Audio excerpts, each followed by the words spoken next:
Good morning and thank you for joining us here on Wellness on Sunrise at Sea this morning. I am your host Sandra Cope and I am back to talking to the good doctor, Dr. Moses Muliowa of St. Ruth's Medical Center. And today we are talking about gastroenteritis. Yes, this is actually a stomach flu, or most commonly known as food poisoning. Doctor, welcome to the show once again. Thank you, Sandra. I have so much to ask about food poisoning. When I first had gastroenteritis, I was like, what is that? I've never heard of that before. But today I've got to learn it's actually a stomach flu and it's food poisoning.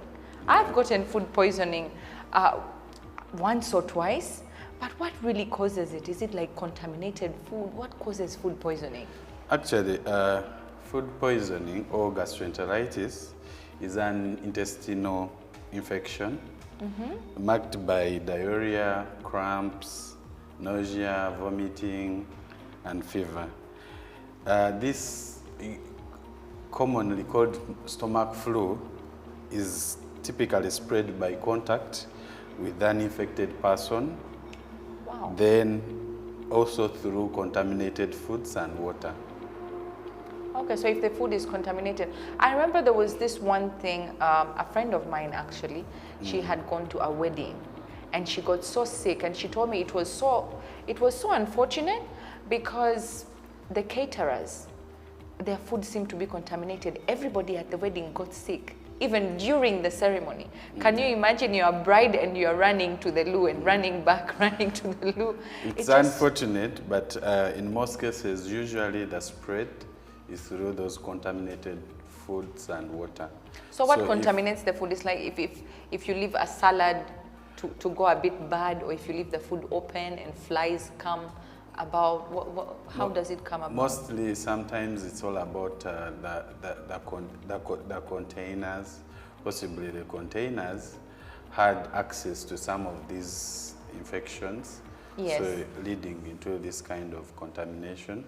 But usually, or maybe it got in touch with a contaminated surface. So its spread is always usually through contaminated food and water, then also through contaminated surfaces. If you touch a surface, Yes. you can always get this stomach flu. Oh, okay. So you also said also through a person who has it, you can also get it. How does Yes. this occur? If you use like the same fork or something? In most cases, usually when the discomfort that stomach flu brings are all about. So you may find you are doing a handshake. And this may come at times when maybe he has just come out of And have not washed their yes. hands. So in most cases, this is how we really get contact. And if I have it and just shake you without washing my hands, I can still pass it to you.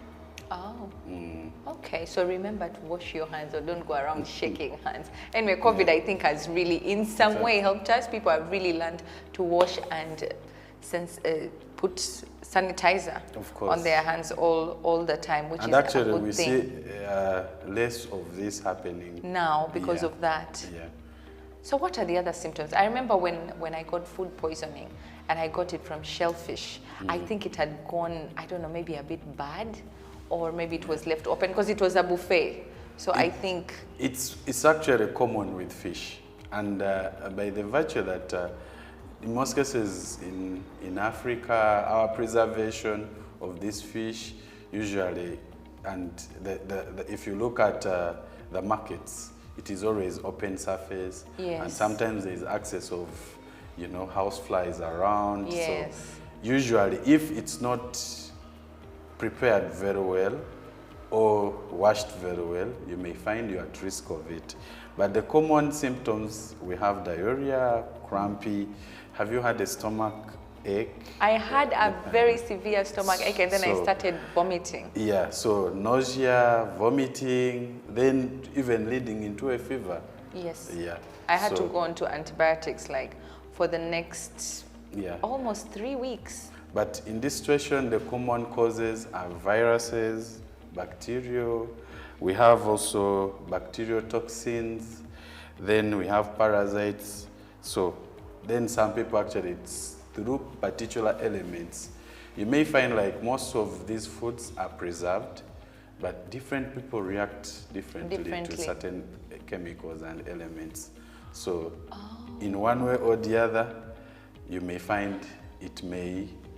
That makes sense, because I was with a group of friends and the others didn't get sick, but I got sick. So that is actually, in most cases, possibly it could have been from the preservative which was used. That affected me. That wasn't compatible with your body. So if you're feeling that way and you have all these symptoms, and it really occurs very fast because it's food poisoning. It can't happen the next day. As your food gets digested, you start getting all these symptoms all of a sudden. Yeah. What is the immediate remedy that one should take at that particular moment? I didn't know what to do. In most cases, we look at, of course, self-limiting, whereby you find, of course, in case you to use something, you can limit yourself not to either touch somewhere. Don't overindulge as well. Yes, so then the other thing is fluid replacement.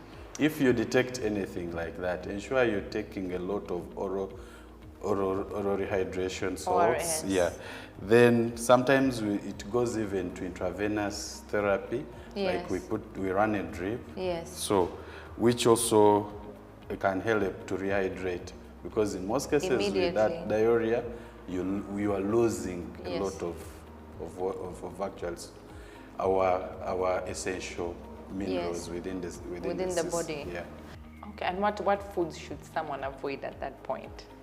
Some people run to drink milk. They think milk sorts out everything. No, actually, I wouldn't advise milk, because milk usually aggravates the situation. Goes bad very fast. So, in most cases, it may not really help you to protect your inner lining of your stomach. So, I would advise warm water, or if you can take tea. So, then in particular, I advise the salts, because they will help you to improve your absorption within the system.